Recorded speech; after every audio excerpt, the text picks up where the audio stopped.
com grande satisfação que os recebemos para a abertura do simpósio Protestantismo, Escravidão e Abolicionismo, evento realizado pelo Núcleo de Estudos do Protestantismo, vinculado ao Centro de Educação, Filosofia e Teologia da Universidade Presbiteriana Mackenzie.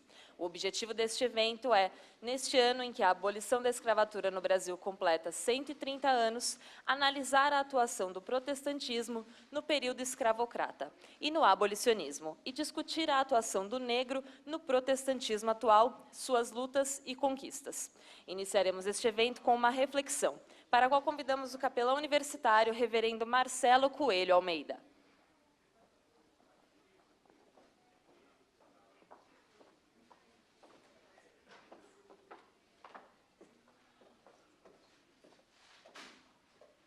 Bom dia a todos.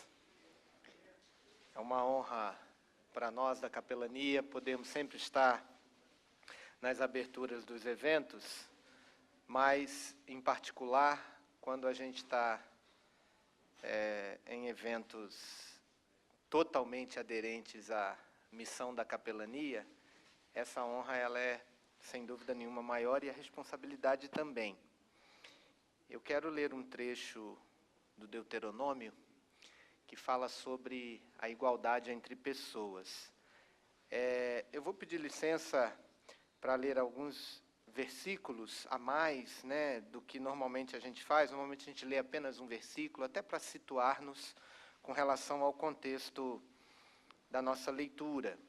Eu vou ler em Deuteronômio, capítulo 10, versículos de 12 a 19. Agora, pois, ó Israel, que é que o Senhor requer de ti?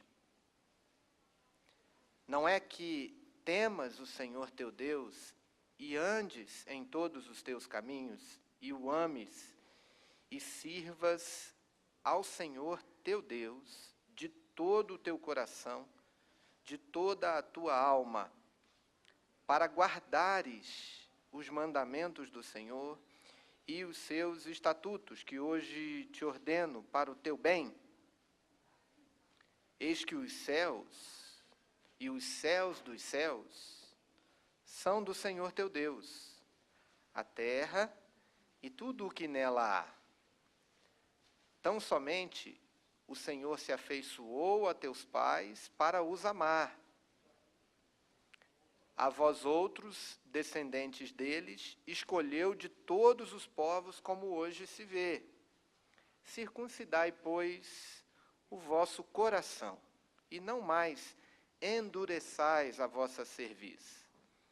Pois o Senhor vosso Deus é Deus zeloso, pois o Senhor vosso Deus é o Deus dos deuses e o Senhor dos senhores, o Deus grande, poderoso e temível, que não faz acepção de pessoas, nem aceita suborno, que faz justiça ao órfão e à viúva e ama o estrangeiro, dando-lhe pão e vestes.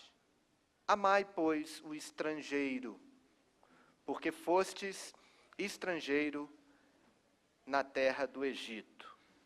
O texto continua, mas até aqui a gente já consegue ter uma contextualização desse versículo 18, que eu vou repetir. Finalzinho do 17, Deus grande, poderoso e temível, que não faz acepção de pessoas, nem aceita suborno, que faz justiça ao órfão e à viúva e ama o estrangeiro. A ordem da lei de Deus aqui é para que trabalhemos na promoção da igualdade de pessoas. Igualdade de pessoas no que diz respeito ao nascimento, igualdade de pessoa no que diz respeito ao seu lugar na sociedade. E esse nosso simpósio, ele, ao mesmo tempo, comemora 130 anos de um fato histórico necessário à nossa nação, mas parece que a gente ainda não aprendeu, né? 130 anos e parece que a gente ainda não dá conta de colher todos os frutos benéficos daquela ação abolicionista no nosso país. Haja vista o que temos visto ultimamente na nossa sociedade, né? Então, assim como o texto que nós lemos é um texto direcionado para o povo de Deus, aprender a obedecer o Senhor, aprender a seguir os passos do Senhor e a vontade de Deus para o seu bem, também a gente precisa aprender. E esse aspecto da promoção da igualdade humana no texto bíblico, ele é baseado aqui em alguns princípios, que eu quero apenas citar para que reflitamos com relação a essa nossa necessidade de aprendermos, apreendermos e praticarmos a igualdade entre pessoas. Primeiro princípio do texto é o princípio da autoridade originária. Quem manda é o Senhor, e Ele pode mandar. Quem manda é aquele que nos criou, é aquele que quer o nosso bem, é aquele que sabe o de que precisamos, e é aquele que sabe onde devemos ir. Então, a pergunta é, o que o Senhor requer de ti? O Senhor é esse que é o Deus dos céus, dos céus, dos céus, é o nosso Deus, é o Deus da terra e de tudo que nela há. Ou seja, o Senhor tem a prerrogativa de nos direcionar segundo a sua vontade. E a sua vontade é que não haja acepção de pessoas. O segundo princípio é o princípio da utilidade da obediência, que o texto nos mostra. Ele nos mostra que essa ordem que o Senhor nos dá é para o nosso bem. E é impressionante nós lembrarmos de todos os aspectos éticos do Evangelho ou da lei, que de fato são para o nosso bem, e que a gente vive muito melhor se a gente os observar. A vontade de Deus é boa, perfeita e agradável, e a gente prova isso à medida em que a gente a segue, a obedece. Ele diz, tudo isso que o Senhor te deu é para o teu bem. É para que nós trabalhemos não apenas as nossas atitudes, mas o nosso coração. O versículo 16 diz, circuncidai, pois, o vosso coração, e não mais endureçais a vossa cerviz. Ou seja, a obediência a Deus é sempre uma luta pela santidade. É sempre uma luta pessoal para nos afeiçoarmos à imagem de Deus, nos colocarmos mais próximos daquilo que o Senhor exige de nós, e daquilo que o Senhor Jesus é e que nós devemos ser também. Então, esse princípio da utilidade da obediência. Um outro princípio do texto para a promoção da igualdade, eu sugeri aqui que é o princípio da imago Dei. É o princípio de que somos criados à imagem e semelhança de Deus. E o exemplo que o texto nos dá é que o Senhor, Deus não faz acepção de pessoas. E Deus promove a justiça. Então, se somos criados à imagem e semelhança do Criador, e o Criador nos criou, e nos deu a oportunidade de termos a multiplicidade de raças, de nações, que a gente lembre quem nós somos em Deus, e que fomos criados em Deus, e que Deus não faz acepção de pessoas. Um outro princípio é que a justiça exige compensações que são necessárias a ela.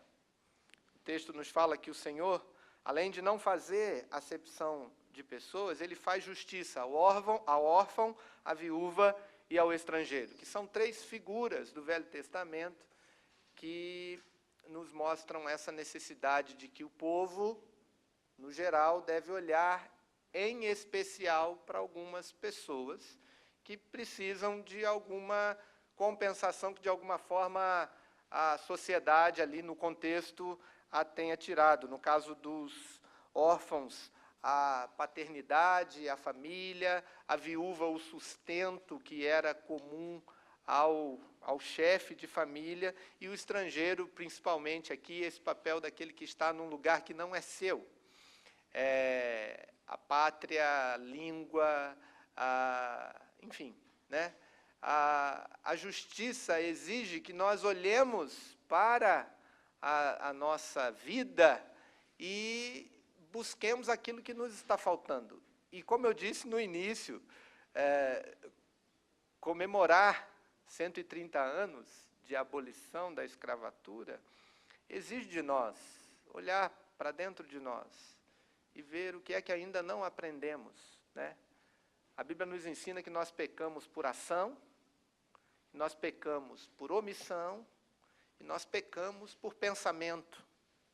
Será que nós não devemos ainda compensar ou agir no sentido de reparar alguns dos nossos pecados, seja por ação, seja por omissão, seja por pensamento acerca dessa questão tão cara ao Evangelho, tão cara à lei de Deus, tão cara à sociedade humana como um todo e tão cara no nosso Brasil, no nosso país? Por último, um último princípio que o texto nos mostra, que eu li aqui, é o princípio que o Evangelho nos traz da igualdade que temos todos nós em necessidade do Senhor. É interessante que o texto nos diz que nós devemos olhar, que o povo deveria olhar a causa do estrangeiro, porque eles haviam sido estrangeiros no Egito. E esse princípio é um princípio gritante no Evangelho, que quando nós acolhemos alguém, nós o acolhemos na perspectiva da forma como fomos acolhidos pelo Senhor. Se nós perdoamos, é porque o Senhor nos perdoou. Se nós amamos, é porque o Senhor nos amou primeiro. Se nós oferecemos algo, é porque recebemos do Senhor. Então, esse princípio do Evangelho nos iguala a todos no sentido de dependermos do Senhor, de dependermos de amar uns aos outros como o Senhor nos amou, de aquilo que recebemos do Senhor não guardar para nós, mas oferecermos a outrem. Que o Senhor nos ajude, queridos, nos ajude a colhermos todos os frutos desse simpósio, nos ajude, sobretudo, na vida, a lidarmos com mais submissão à palavra de Deus, à vontade de Deus, no que diz respeito à promoção da igualdade, seja em quaisquer que forem as circunstâncias, seja de gênero, seja racial, seja social, enfim, que o Senhor nos ajude, porque é uma batalha a qual nós ainda estamos nela e ainda precisamos de obedecer ao Senhor com convicção. Que o Senhor nos dê graça. Vamos orar, pedir a bênção de Deus sobre esse evento. Pai Celeste, eu te agradeço essa manhã, te agradeço o núcleo de estudos do protestantismo, que são, de fato, estudos, mas que nos aproximam da nossa origem e daquilo que, muitas vezes, na nossa caminhada, mostramos que perdemos em certa medida. Que o Senhor nos ajude, que o Senhor nos abençoe, que o Senhor nos guarde, para que todas as ministrações, todos os trabalhos desse simpósio sejam, de fato, acolhidos em nosso coração. Que o nosso coração se aproxime de Ti nesses dias e que tenhamos na nossa sociedade, nas nossas ações, na nossa comunidade, resultados dessa aproximação com o Senhor e a aproximação da necessidade que temos de promover sempre a igualdade no que diz respeito à dignidade da pessoa humana, criados à imagem e semelhança do Senhor. Que a bênção do Senhor esteja sobre nós, nós oramos agradecidos em nome do Senhor Jesus. Amém. Amém. Obrigado.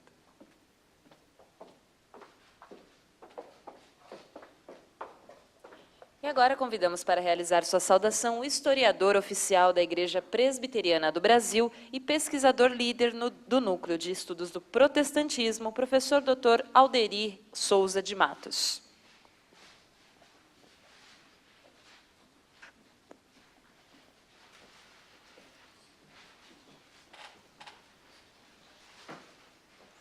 Bom dia a todos.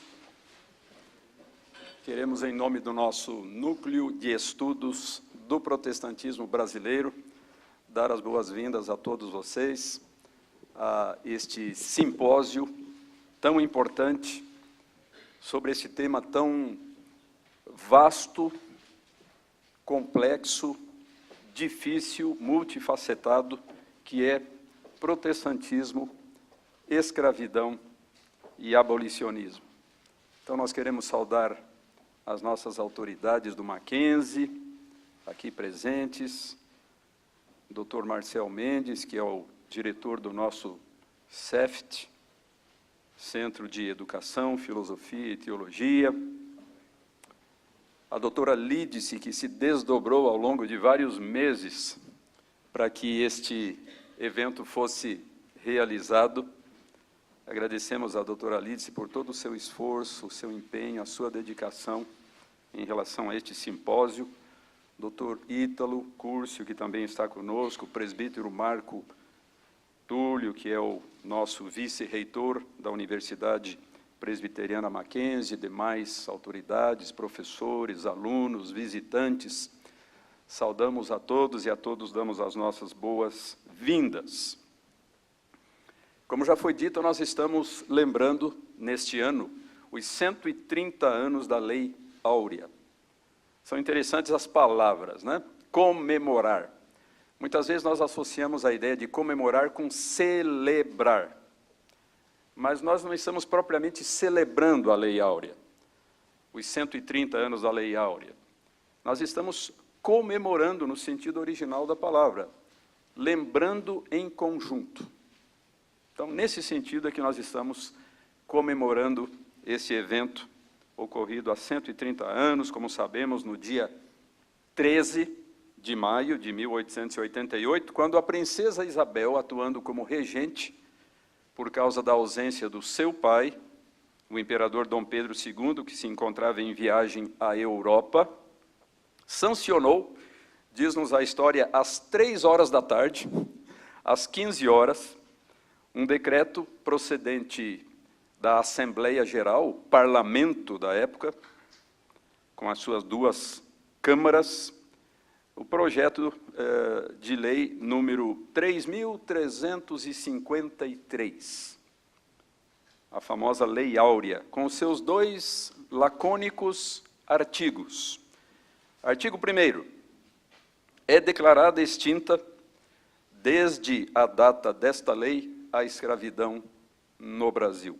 Inclusive, no início, não havia nem essa expressão, desde a data desta lei. Somente é declarada extinta a escravidão no Brasil e foi acrescentada, então, esta expressão para que a lei tivesse aplicação imediata, não se aguardasse a publicação nas províncias, para então entrar em efeito.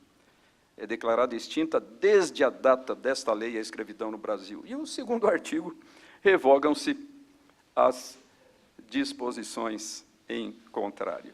Foi a culminação de uma série de ações legislativas que haviam começado em 1850 com a Lei Eusébio de Queiroz, proibindo a chegada de embarcações de escravos ao país. Depois, em 1871, a Lei do Ventre Livre. Em 1885, a Lei dos Sexagenários. É interessante quando nós olhamos para a história do presbiterianismo pátrio, esse tema da escravidão e do abolicionismo presentes desde o início, porque exatamente o ingresso das missões protestantes no Brasil coincidiu com a campanha abolicionista e, finalmente, com a decretação desta lei. Então, por exemplo, nós, indo ao famoso diário do reverendo Simonton, que é o pioneiro presbiteriano no Brasil, ele diz, a certa altura, ainda no ano da sua chegada, 1859, tive uma conversa com S, só a inicial, e me arrependi. Foi sobre a escravidão, ele é absurdamente a favor. E, claro, Simonton contra. Um pouco depois, poucos meses depois, fui com o senhor H a um leilão em que ele comprou 2 negros. E agora o comentário de Simonton. Outra vez estou no meio do horror da escravidão. Já havia testemunhado a escravidão no seu país, agora testemunha em primeira mão a escravidão no Brasil.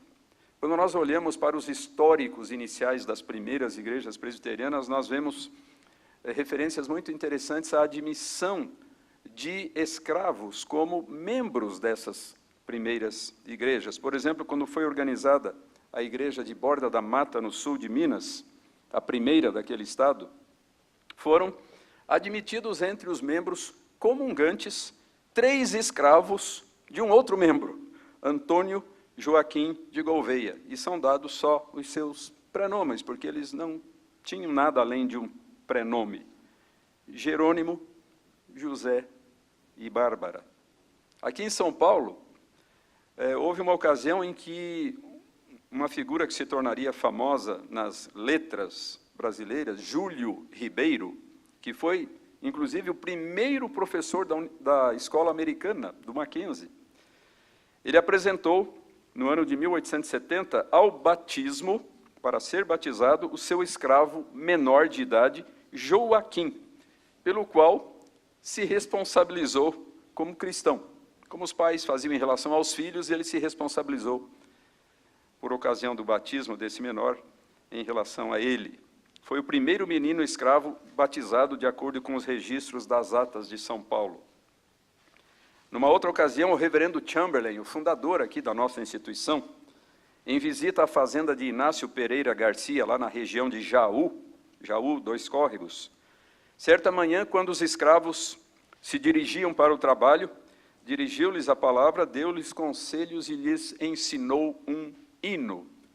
E o reverendo Vicente Temudo Lessa, no seu livro Anais da Primeira Igreja Presbiteriana de São Paulo, registra então a letra deste hino, que foi ensinado pelo reverendo Chamberlain àquele grupo de escravos. E esse mesmo pastor, no ano de 1879, recebeu diversos escravos como membros da igreja de São Paulo. Em janeiro, Felizmina e Lucinda. Inclusive, a primeira teve de esperar 4 anos para se tornar membro da igreja, até receber o consentimento do seu senhor. No mês seguinte, Benedita Justina, mais adiante, em outubro, Joana e Leonor. E agora o detalhe curioso, também para nós aqui do Mackenzie, escravas de Dona Maria Antônia. Então, esta ilustre dama paulistana, que dá nome a uma rua próxima, e que era a proprietária destes terrenos onde hoje está o campus da Universidade Presbiteriana Mackenzie. Então, as suas 2 escravas, Joana e Leonor, se tornaram membros da Igreja Presbiteriana de São Paulo, assim como ela, a dona Maria Antônia, já havia algum tempo antes também se tornado membro dessa igreja. Uma figura muito notável no que diz respeito ao abolicionismo foi o missionário, origem curiosa, missionário holandês, um judeu holandês, que foi para a Inglaterra, onde se converteu à fé cristã, depois seguiu para os Estados Unidos, onde estudou teologia e finalmente veio como missionário para o Brasil, o reverendo Emanuel Van Orden. Ele foi, em 1878, para a cidade de Rio Grande, lá no sul do Rio Grande do Sul, onde fundou uma igreja evangélica. Ele deu a essa igreja o nome de Igreja Evangélica. Fundou a igreja com 8 pessoas, a maior parte deles escravos, muito interessante esse detalhe. E, na ocasião da fundação, foi adotada a seguinte resolução, oficialmente, por essa igreja: considerando que a escravidão é um pecado contra Deus e contra o homem, nenhum proprietário de escravos será admitido à igreja, a não ser que primeiro liberte os seus escravos. Então, um detalhe muito interessante dessa história toda. O presbitério do Rio de Janeiro, nosso primeiro concílio, em 1886, teve uma discussão sobre a atitude que deveria tomar quanto à escravidão, e a decisão foi, então, de lançar em ata uma resolução acerca do assunto que havia sido tomada pela igreja Presbiteriana dos Estados Unidos, muitos anos antes, uma resolução fortemente contrária à escravidão. E outro grande paladino do movimento abolicionista entre os protestantes e os presbiterianos brasileiros, como todos nós sabemos, foi o reverendo Eduardo Carlos Pereira, que escreveu em 1886 um famoso opúsculo de 44 páginas, intitulado A Religião Cristã em suas relações com a escravidão. E ele conclui esse opúsculo com as seguintes palavras: respeita na pessoa do teu escravo a imagem do teu Deus, não ultrajes o direito inviolável de uma propriedade sagrada, em nome da justiça que fulminou Acã, em nome da caridade que pregou o crucificado Redentor dos cativos, não continues a cobrir de ludíbrio a igreja envergonhada de nosso Senhor Jesus Cristo. Restitui a inalienável liberdade a seu legítimo proprietário. E no ano seguinte, então, um ano antes da Lei Áurea, 1887, esse mesmo reverendo Eduardo apresentou a seguinte proposta: este presbitério, desejando ardentemente que este país se liberte do grande mal da escravidão, vê com alegria a propaganda abolicionista se firmando no terreno seguro da consciência cristã. Então, apenas aí algumas informações ligeiras a respeito desse assunto, no que diz respeito à história inicial do presbiterianismo no Brasil. Estamos aguardando com muita ansiedade as exposições certamente extremamente ricas e reveladoras de muitas coisas importantes a respeito de diferentes aspectos desse tema tão vasto. E, mais uma vez, agradecemos a todos a sua presença e desejamos a todos um excelente simpósio. Muito obrigado.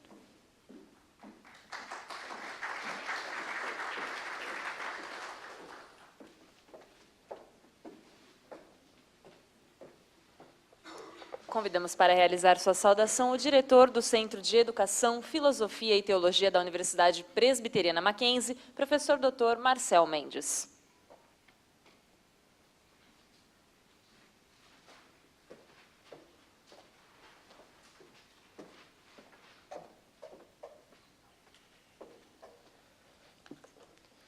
Bom dia a todos, a todas. Tenho esse privilégio de, neste momento inicial do simpósio, que aqui está abrindo a sua pauta, sua agenda, simpósio Protestantismo, Escravidão e Abolicionismo, oferecer aqui as boas-vindas a este campus, a este auditório, a todos que nos honram com suas presenças já neste primeiro horário. Nós sabemos que há cerca de 300 inscrições, ao longo do dia muitos ainda chegarão, mas os que chegarem terão perdido esses momentos iniciais, que são aqui, então, inaugurais do nosso evento. Sintam-se, então, todos muito bem-vindos, os da casa, mas especialmente os que não vemos aqui todos os dias, mas que são nossos amigos, são nossos irmãos, são lideranças também em outras denominações, protestantes, históricas, e a todos nós queremos cumprimentar neste momento, sem mencionar nomes, mas dar as boas-vindas. O evento é aqui uma realização, como já foi dito, do Núcleo de Estudos do Protestantismo, e este núcleo está vinculado ao Centro de Educação, Filosofia, Teologia, o nosso CEFT, que é a unidade dentro da constelação de unidades acadêmicas no âmbito da Universidade Presbiteriana Mackenzie, que cuida destas matérias ligadas à formação de professores, preparação também de bacharéis em filosofia, bacharéis em teologia, tanto presencialmente como à distância, bacharéis também em história, em geografia, e aqui todo o espaço da nossa universidade, também a nossa unidade subprofessores para disciplinas chamadas universais, que são as de ética, cidadania e de introdução à cosmovisão reformada.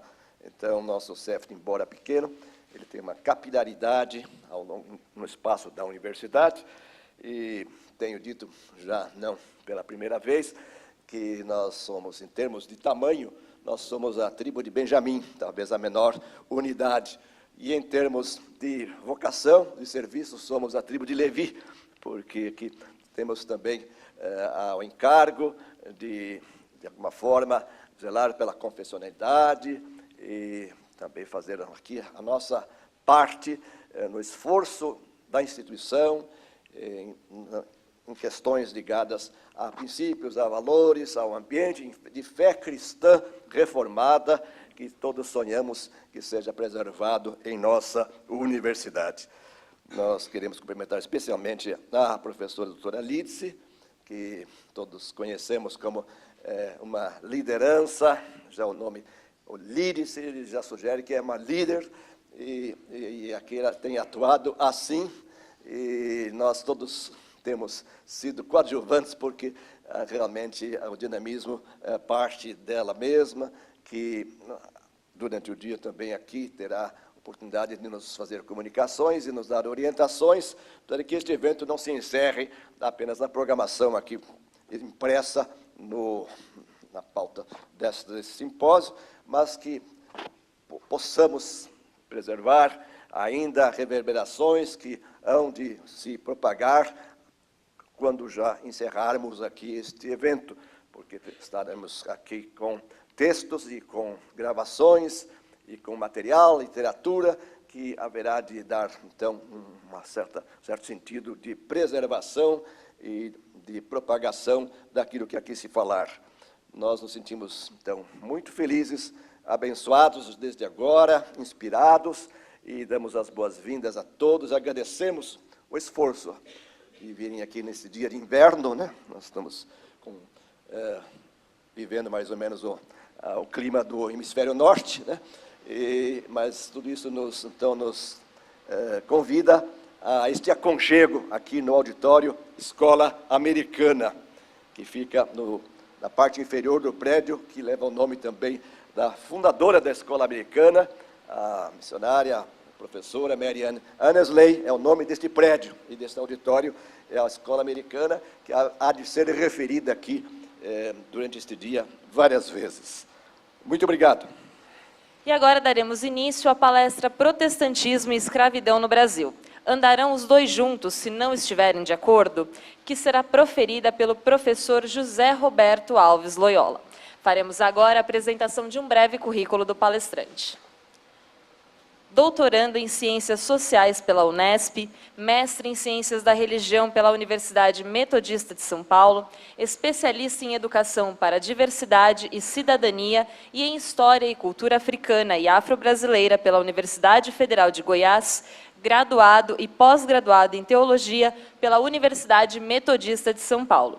Desenvolve pesquisas na área de História da África, Relações Étnico-Raciais, Questões de Gênero, Direitos Humanos, Teologia, Sociologia da Religião, Protestantismo e Neopentecostalismo. Atuou como professor em instituição de ensino superior na área de Teologia, Sociologia, Filosofia, Responsabilidade Socioambiental e Administração do Terceiro Setor, entre 2010 e 2016. É membro do Núcleo de Estudos de Religião Carlos Brandão, da UFG. Passamos a palavra ao professor José Roberto Alves Loyola.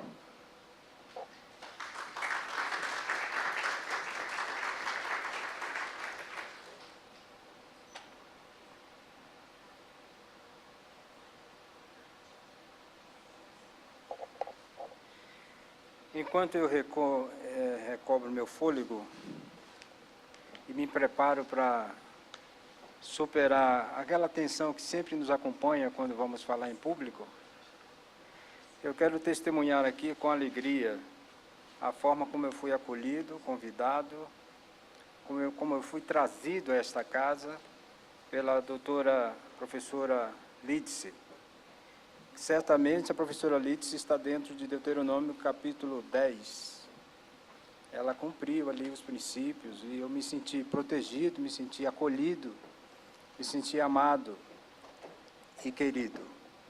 E é uma alegria muito imensa de poder estar aqui com vocês, conhecendo essa casa pela primeira vez e poder compartilhar algumas ideias em torno desse tema tão instigante. Eu vou, então, começar minha palestra, depois de estar preparado e abençoado pelas palavras, pelas orações que foram feitas. Meus cumprimentos, então, aos reverendos, às autoridades dessa casa, à reitoria, todas as pessoas que tornam possível a história continuar, né, a partir dessa instituição.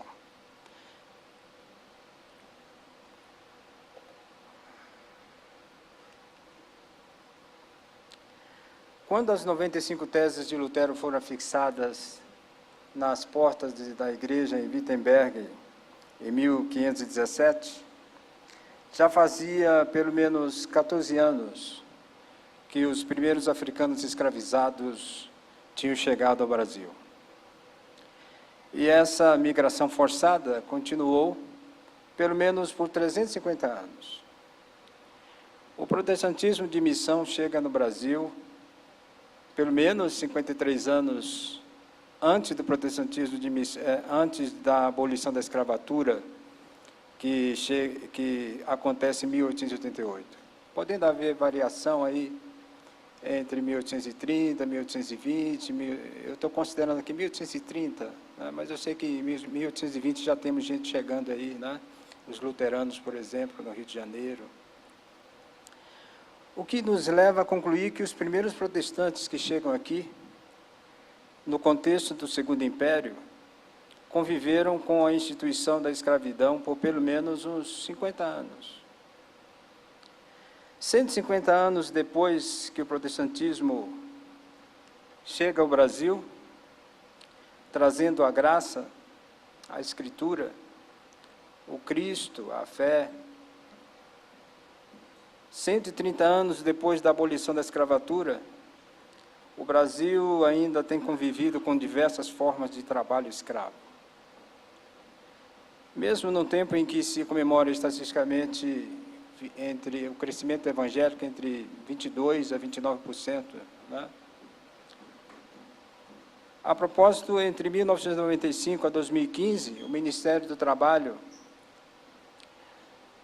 fez 2.020 operações que libertou 4.916 pessoas de 4.303 estabelecimentos em várias regiões do Brasil que praticava o regime escravocrata.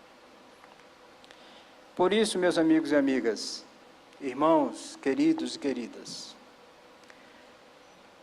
472 anos após a morte do primeiro Martinho, 132 anos depois da morte do nosso querido reverendíssimo reverendo Carlos Pereira, 50 anos após a morte do segundo Martinho, Lutero King Jr.,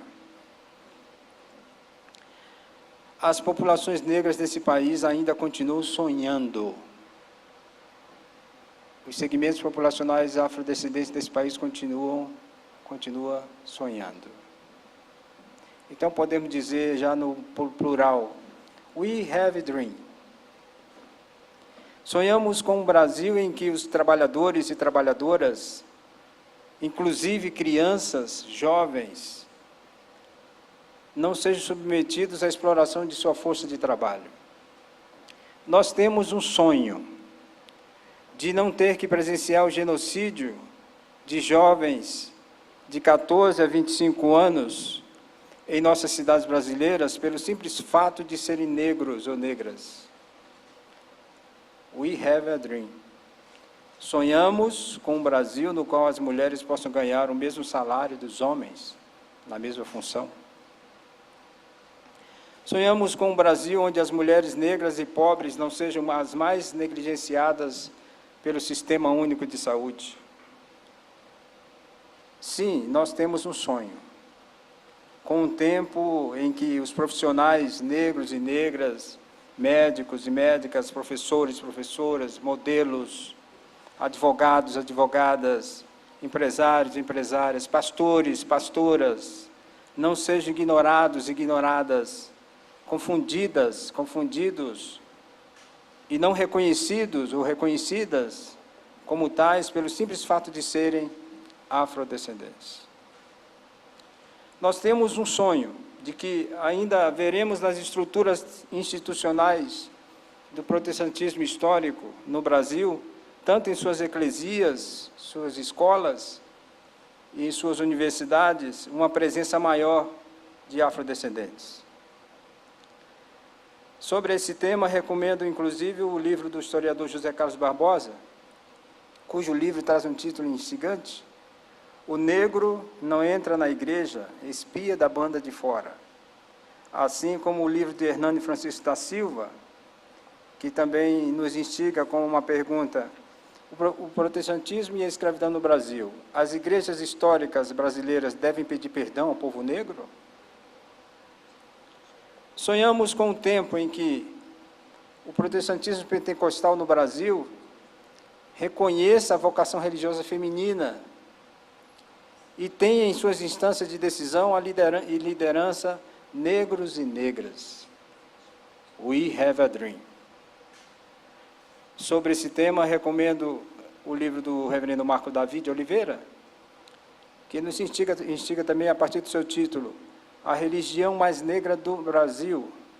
Por que os negros fazem opção pelo pentecostalismo? Por que tem tantos negros no pentecostalismo e não tem tantos negros no pentecostalismo nas instâncias de decisão? A verdade é que, parafraseando o profeta Jeremias, passou a cega, findou o verão, e o protestantismo no Brasil não está salvo em relação à problemática do racismo. Se ontem conviveu com uma sociedade escravocrata, logrando êxito missionário, isso ocorreu sem projetos abolicionistas, salvo algumas luzes assim, especiais, fantásticas, que foram lembradas pelo historiador nessa manhã. Por outro lado, em que pesa a boa novidade trazida pelo ano de 1889, proclamação da República, a gestação de uma república macunaímica culminou no modelo democrático apenas para gringo ver, ou seja, uma modernidade contraditória em que, na mesma medida em que proclama a república, ressignifica a escravatura. Razão porque o Brasil ainda hoje reproduz estruturas mentais e materiais escravagistas e racistas e convive par e par com uma organização social cujo modelo de distribuição de renda ratifica a relação entre a casa grande e a senzala, o senhor e o escravo. Conquanto os 500 anos de reforma protestante tenha inspirado inúmeros eventos desde o ano passado, e essa inspiração tenha renovado a nossa piedade, tem revitalizado em nós os princípios básicos pelas solas, Escritura, fé, graça, Cristo e a glória de Deus, ela precisa se desdobrar em atos de misericórdia, precisa se desdobrar em atos de protesto. Não um protesto meramente... O reverendo Alderi agora me deixou na dúvida, que ele separou a palavra comemoração de celebração, né?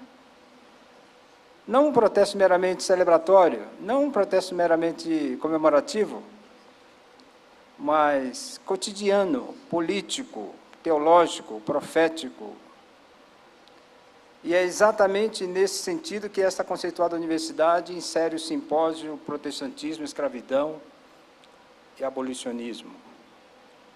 E como bem afirmam os coordenadores deste evento, neste simpósio, vamos nos abrir para uma discussão sobre o nosso passado histórico, conhecer a atual situação do negro no país e nas igrejas, e nos aventurar a sonhar e a produzir um futuro de mais respeito e menos preconceito. Fantástico. É como se nós estivéssemos abrindo nosso baú. E, por vezes, nos assustamos com esse baú, mas é digno, é evangélico a coragem de levantar a tampa do baú. É necessário.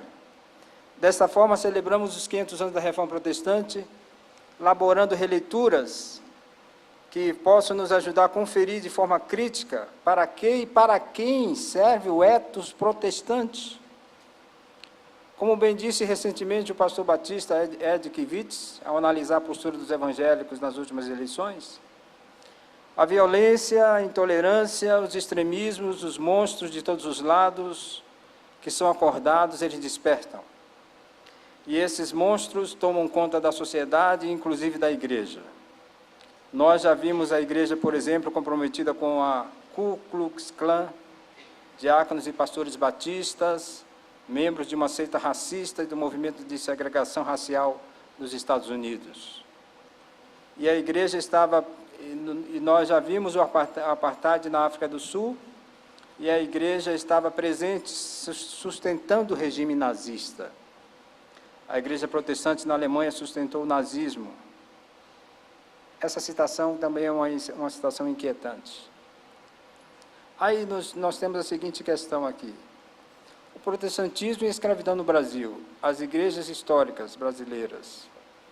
Desculpe, eu troquei aqui. Por essas razões, entendo que é meu dever, nessa palestra, provocá-los, convidar para a gente pensar juntos, chorar um pouco por dentro ou por fora, dizer coisas que talvez não tenha tanta certeza, mas me registrar como alguém que está preocupado a partir de um sonho de ver um país, uma nação cada vez mais transformada. O protestantismo e a escravidão no Brasil não andariam juntos se não estivesse de acordo. Ao que parece, a religião protestante, e em especial a de cunho metodista, não se envolveu formalmente com o movimento da abolição. Ao problematizar essa omissão por parte da Igreja Protestante, essa palestra deseja responder a seguinte pergunta: como foi possível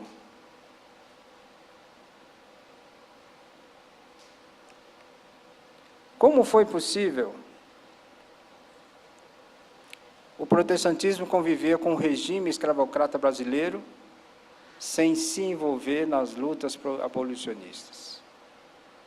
Naturalmente, estou pensando aqui o protestantismo enquanto instituição. Eu sei que, graças a Deus, temos muitos exemplos positivos de protestantes, a exemplo de Carlos Pereira. Gente, você já pensou? O homem é de 1886. Protestante. Então, há esperança. Pretendo, pelo menos, oferecer algumas pistas teóricas. Primeiro, abordando do ponto de vista das ciências sociais alguns aspectos conceituais da religião e a sua relação com a sociedade. Depois utilizarei algumas conclusões de uma pesquisa que desenvolvi entre os anos 2009 e 2011. Nessa pesquisa, meu interesse foi conhecer alguns aspectos importantes na relação entre o protestantismo metodista de imigração estadunidense e a população afro-brasileira da região de Piracicaba, entre os anos de 1867 a 1930. Aproveito para informar que essa pesquisa resultou no livro Protestantismo, Escravidão e os Negros do Brasil, publicado em 2013, prefaciado pelo ilustríssimo professor Dr. Leonildo da Silveira Campos, vocês devem conhecê-lo. Isto posto, passemos agora a uma breve aproximação sociológica do fenômeno religioso. Vamos pensar um pouco assim, a partir das ciências sociais, como é que a religião se relaciona com a estrutura econômica, política, enfim. Para as ciências sociais, a religião tende a refletir a sociedade, onde ela está inserida. Os estudos de Durkheim, por exemplo, já demonstraram que a religião está profundamente imbricada na sociedade, numa relação de dependência, já que reflete as características psíquicas do clã social. Para Durkheim, a força religiosa não é um fenômeno à parte do empírico, é parte dele. Ou seja, a religião não se resume à crença em seres sobrenaturais, ela é uma construção social. Weber entende que, através da crença, a religião cria as condições e os efeitos que estabelecem o cotidiano das pessoas, através da racionalização, por exemplo. Desta forma, a religião, em geral, tende a atender às necessidades das pessoas que buscam nela a salvação. Notem, a religião busca ajudar as pessoas a atender às suas necessidades. Só que dentro de uma certa hierarquia das necessidades, tem uns que têm necessidade de oprimir, tem outros que têm necessidade de se libertar. E dentro desse processo, a religião amalgama, ela legitima, ela é processada, é pensada, cantada, orada, pregada. Isto posto, a religião cristã, aliás, em Berger, a religião se utiliza da facticidade objetiva para se legitimar no cotidiano das pessoas. É mais que conceitos intelectuais. Religião trabalha muito com essa questão, com coisas do tipo, não pode isso, não pode aquilo, isso é certo, aquilo é errado, máximas morais, provérbios, até chegar às formalidades do direito, do Estado, da polícia. Isto posto, a religião cristã, tipicamente salvacionista em sua versão protestante, ao aparecer na sociedade europeia, norte-americana ou brasileira, acompanhou as características dessas sociedades. Como bem diz um autor chamado Guerreiro, se a sociedade evolui e se transforma historicamente, o mesmo deve acontecer com o componente religioso. Então, a religião é um fenômeno que meio que plasma a sociedade, as estruturas sociais. Ela resume, de certa forma, os interesses mais íntimos e mais belos e mais espúrios. O que queremos dizer aqui é que as transformações sociais e religiosas tendem a fazer uma certa retroalimentação, existe uma relação muito íntima entre religião e sociedade. Se a sociedade é escravocrata, e se as religiões dessa sociedade convivem, crescem e se realizam, há que se perguntar o que está acontecendo. Isso parece explicar por que a missão católica e protestante, de certa forma, funcionaram como legitimadoras da instituição escravocrata no Brasil do Segundo Império. Se a religião é um construto social e tende a atender às necessidades dos indivíduos em sociedade, ao que parece, a necessidade de libertação das pessoas escravizadas na época não superaram a necessidade que a missão protestante tinha de conseguir a simpatia do imperador para fins de consolidação da nova religião em solo brasileiro. Isso nos remete à nossa problemática. Como foi possível o protestantismo conviver com o regime escravocrata brasileiro sem se envolver nas lutas abolicionistas? Essa é a pergunta inicial.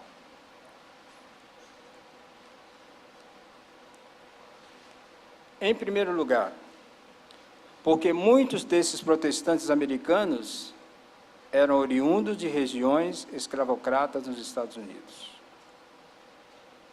Permitam-me contar um pouco sobre o que me levou a pesquisar sobre os imigrantes metodistas e sua relação com os afro-brasileiros no Segundo Império.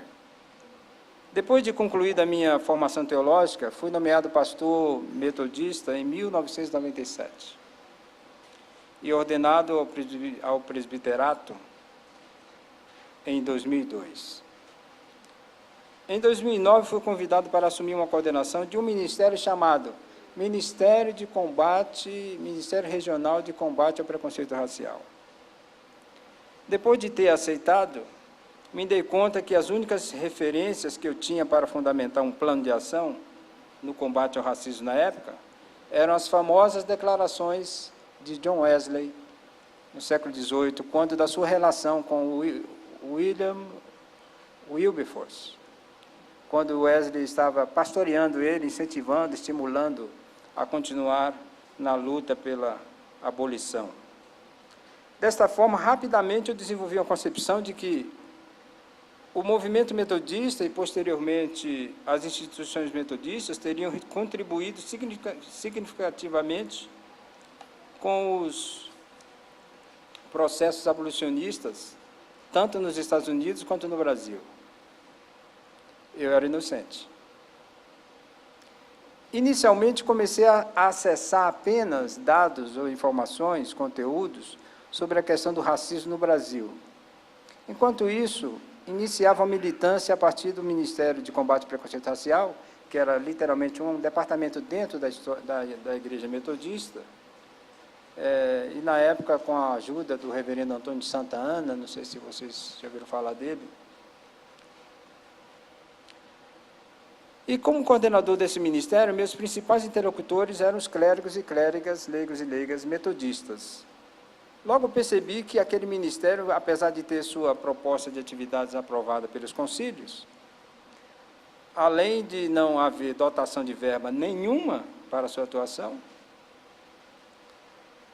e ser praticamente invisível nas prioridades e ênfases da agenda nacional, regional e distrital e local, o quadro pastoral não demonstrava o mínimo de interesse. Ou seja, ao anunciar o nome do Ministério nos ambientes conciliares, por exemplo, soava como uma afronta, uma incitação, uma doença contagiosa. A temática do racismo parecia realmente algo que contagiava negativamente. Literalmente, de um universo de 220 pastores e pastoras, em média, um universo de 220 pastores no Conselho Regional, quando convidava para a parte numa sala discutir sobre a questão, durante 3 anos, a média de participação era 2 ou 3 pessoas. A igreja, eu comecei a ouvir frases do tipo, a igreja não precisa abordar essa questão. Não existe racismo na igreja. Se existe racismo, é fora da igreja. Há racismo? Vamos pregar o Evangelho de Jesus, ficar falando em racismo. Esse contexto me instigou, eu comecei a ficar inquieto, assim, mas como assim? Porque nem eu tinha consciência dessas questões. Eu passei a ter consciência dessas questões de negritude, de combate ao racismo, a história do protestantismo, com a escravatura e tal, quando eu fui içado. Você aí vai ser o coordenador do Ministério de Combate ao Racismo. E quem eu? O quê? De repente eu começo a olhar para mim mesmo, descubro que eu sou negro, e aí como é que eu vou me justificar diante dessa demanda? Esse negritude, que é isso? Identidade negra, etnia, o que é isso? Então, parabéns à Igreja Metodista, porque pelo menos ela me chamou a atenção para eu acordar para esse fato, né? É um ponto positivo. Então, esse contexto me instigou a perguntar por que há tanta resistência sobre essa questão. Se o metodismo wesleyano, a partir das declarações clássicas do seu fundador, parecia promover a igualdade racial. Por que essa ruptura entre o aparente interesse de Wesley e os interesses do metodismo brasileiro atual? Por que essa ruptura? Então, me dispus a estudar com cuidado a questão. Comecei por constituir a trajetória do metodismo, desde a Europa, passando pelos Estados Unidos, e sua inserção aqui no Brasil. Procurei identificar os principais fatores que possibilitaram a primeira migração dos missionários metodistas para o Brasil, chegando por Iguape, Santa Bárbara do Oeste, São Paulo, na região de Piracicaba, né? Quem eram eles? Qual era a principal atividade econômica dessas famílias no sul estadunidense? Por que vieram para o Brasil? E ao chegarem aqui, como se relacionaram com os negros em pleno regime de escravidão? Eles lutaram em prol da abolição? E depois da abolição, os protestantes metodistas incluíram os negros e negras em sua perspectiva missionária? Aproveito para recomendar também a leitura de uma dissertação de mestrado de 2017, Confederados em Santa Bárbara do século XIX, uma abordagem abrangendo a escravidão e a mentalidade da época. Essa dissertação foi orientada pela professora doutora Litze, professora desta casa. Então, essa primeira questão aqui, porque muitos desses protestantes americanos eram oriundos de regiões escravocratas. Podemos chamá-la de hipótese, né? Vamos verificar. Em segundo lugar, porque os critérios para a definição do que significa ser humano no imaginário desses missionários imigrantes protestantes estavam eivados de etnocentrismo, ou, se preferirmos, eurocentrismo. A mentalidade dos imigrantes protestantes metodistas que chegam no Brasil em 1867 tinha como arcabouço epistemológico o eurocentrismo, ou seja, a noção de ser humano era determinada por uma antropologia europeia. Por exemplo, Boaventura de Sousa Santos afirma que povos silenciados como os africanos escravizados entraram na história ilustrada como espectros. Dessa forma, é importante sublinhar que o protestantismo norte-americano foi um projeto de inspiração europeia. O que significa que, para entendermos o comportamento dos protestantes metodistas, né, que chegam por Santa Bárbara, em relação aos africanos e aos negros escravizados, é necessário identificarmos a base epistêmica do seu pensamento teológico missionário e sua teodiceia. A propósito, a religião cristã protestante é profundamente marcada pelo iluminismo. E os ilustrados não tinham bem resolvido essa questão da antropologia africana, ou seja, eles não tinham entrado no estatuto de ser humano estabelecido pelos europeus. E esses missionários vêm dessa base epistêmica, dessa experiência, desse arcabouço. A proposta da religião cristã tem, ao longo do processo histórico, se autoanalisado, mas ainda tem muito desse ranço.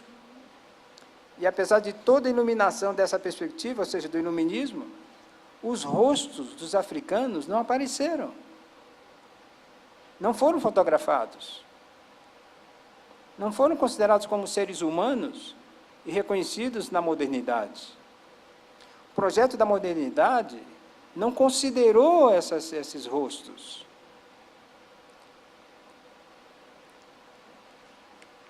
Em terceiro lugar, a ênfase teológica que alimentou a praxe missionária protestante metodista no Brasil apenas legitimou o status quo. As práticas sociais, portanto, desses missionários que saem do sul dos Estados Unidos, as práticas sociais que eles tinham lá era escravagista. Eles fogem da Guerra de Secessão para cá em 1867, chegam nessas regiões aqui, de Iguape, Piracicaba. Seu imaginário era eurocentrado, sua prática era escravagista. O que esperávamos deles aqui? Talvez fosse pedir demais, porque as práticas religiosas é uma resultante das práticas sociais junto com seus imaginários. Como bem analisou o saudoso e brilhante sociólogo do protestantismo brasileiro, Antônio Gouveia Mendonça. As escrituras, tidas como constituição da Igreja, estabelecem o princípio do dai a César o que é de César e a Deus o que é de Deus. Questões de jurisprudência e política pertenciam a César. Daí questões espirituais como conversão e conduta constituírem as reais preocupações da Igreja. James Thornhill, desculpe minha pronúncia, por exemplo, afirmou que as Escrituras não apenas deixam de condenar a escravidão, mas claramente a sancionam como qualquer outra condição social do homem. O Mendonça lembra ainda que Thornhill disse que para Thornhill, sulista e líder da velha escola presbiteriana, parece ter sido o principal defensor da doutrina espiritual. O platonismo, desta que parecia deslocado no contexto americano, surge como uma racionalização teológica do escravismo e teve como consequência os diversos cismas nas denominações americanas. Nessa linha de pensamento, um dos padrões discriminatórios muito presentes na história dos Estados Unidos foi a visão essencialista que dicotomizou as relações entre brancos, negros, hispânicos, indígenas, americanos e asiáticos. Não é gratuito que o denominacionalismo religioso tenha seu berço histórico nos Estados Unidos. Rustos Gonzalez, importante historiador latino-americano, concorda que a boa parte da ideologia que serviu de base para o movimento separatista e para o estabelecimento da democracia capitalista norte-americana consistia de uma religiosidade ilustrada. Então, em suma, uma religiosidade ilustrada, muita racionalização, muita sofisticação, muito enciclopedismo, sermões bem elaborados e trabalhados, mas a essência dessa proclamação querigmática não entra na vida, se concentra numa elite espiritual, social, política, e, portanto, fica difícil você promover abolicionismo, fica difícil você se envolver nessa estrada. Mas isso não é possível, porque Carlos Pereira provou que é possível. Você pega o livro lá do Carlos Pereira, reverendo Carlos Pereira, ele analisa, você aprende com ele, que a Bíblia, tanto no Antigo quanto no Novo Testamento, tem propostas de abolição o tempo inteiro. 1886. Então, o que acontece com esse olhar, com essa mente, com essas práticas sociais, essas práticas religiosas, cuja leitura não é capaz de transformar a forma como as mãos se elaboram? O que está acontecendo? É o que o Mendonça identificou como doutrina da igreja espiritual.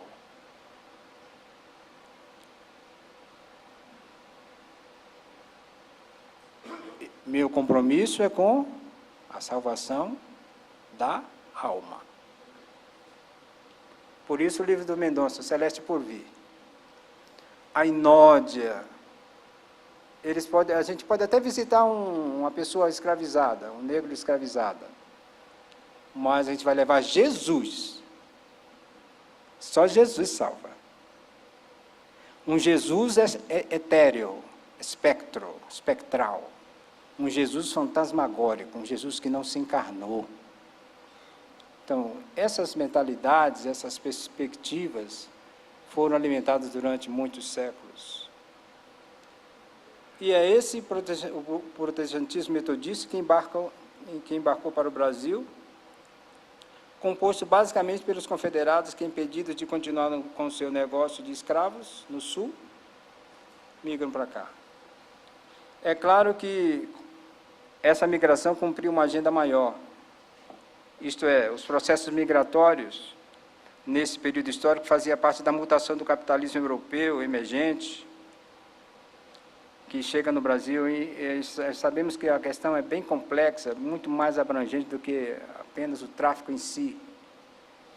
Desta forma, afirmo que, nessa linha de pensamento, não houve relações consistentes entre confederados metodistas e abolicionistas brasileiros. muito provavelmente pelo fato de que muitos imigrantes metodistas compravam escravos e mantiveram a prática do escravagismo até mesmo após a abolição. Ficou evidente que, apesar dos protestantes chegarem contrapondo a teologia missionária do catolicismo vigente, não agiram diferentemente da Igreja Católica em relação às populações afro-brasileiras, que desde 1500 já vinha legitimando a escravização de africanos. E agora eu caminho para as minhas considerações finais, explicando um pouco aqui por que esse título, né? Amós, capítulo 3, versículo 3, diz: porventura andarão dois juntos, se não estiverem de acordo? Segundo Milton Schwantz, saudoso Milton Schwantz, esse aforismo profético amosiano é parte da denúncia das relações opressoras que a elite israelita impingia sobre os camponeses, sobre as camponesas, pessoas escravizadas, órfãos, viúvas e estrangeiras. Seja através da polícia, seja através da religião por volta de 732, 735 a.C., no texto a classe opressora seria punida por conta de suas iniquidades. Então é como se dissesse: haveria oprimido se não houvesse opressor? Dessa forma, concluímos que durante a inserção e consolidação do protestantismo no Brasil, a instituição de escravização de pessoas africanas vigorou paralelamente, quase sem contrastes. A chegada do protestantismo no Brasil, nesse contexto, não significou interferência no status quo. Sim, durante pelo menos meio século, o protestantismo caminhou de acordo com o sistema escravocrata. Para compreendermos como se dá esse processo de legitimação por parte da religião protestante, faz-se necessário olhar esse fenômeno a partir das ciências sociais, uma vez que o fenômeno religioso não se resume em sua dimensão fascinante, luminosa, tremenda. A religião não é só o nosso intimismo, nossa vida privada com Deus, mas a religião tem a ver também com compromisso social, econômico e político. A religião plasma as representações sociais e tende a oferecer acomodações utilitárias para os indivíduos na estrutura sociopolítica. A religião é mais que crenças em um ser ou seres sobrenaturais. Ela lineariza, ela harmoniza. O negro está apanhando sob 40, 50, 100 chicotadas. Suponhamos que ele peça ao seu senhor no século XIX que o liberte. Se esse senhor fosse um evangélico adepto da doutrina da igreja espiritual, ele diria mais ou menos assim: o seu sofrimento aqui dignifica sua vida plena lá no céu. Aguenta firme, meu irmão. Você vai receber galardão lá em cima. Essa é a doutrina da igreja espiritual. E no caso da relação do protestantismo e escravidão no Brasil do século XIX, os principais fatores causais desse mórbido casamento, primeiro, muitos desses protestantes imigrantes eram escravocratas. No seu imaginário não tinha negro como pessoa humana. Então, como é que eu vou pregar, fazer missão? Vou fazer missão a partir do que eu sou, de como eu sou constituído. Em segundo lugar, estava em sintonia, portanto, com uma antropologia que não reconhecia a dignidade da pessoa do africano. Nossa ênfase foi na religião enquanto instituição, eu insisto, porque graças a Deus e para nossa esperança, nós tivemos alguns protestantes que fizeram diferença, mesmo no século XIX, e mesmo nos dias atuais. Eu agradeço a sua atenção e peço encarecidamente que você faça ecoar, refletindo sobre essas informações durante a sua vida, e seja você alguém que vai valorizar de fato as solas, somente a graça, somente a Escritura, somente Cristo, somente a Deus a glória.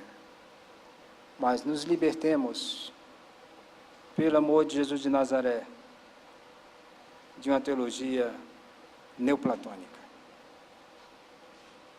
Encarnemos o verbo do Cristo. Sejamos evangélicos de fato, pelo menos uma vez na história. Que Deus nos ajude. Obrigado.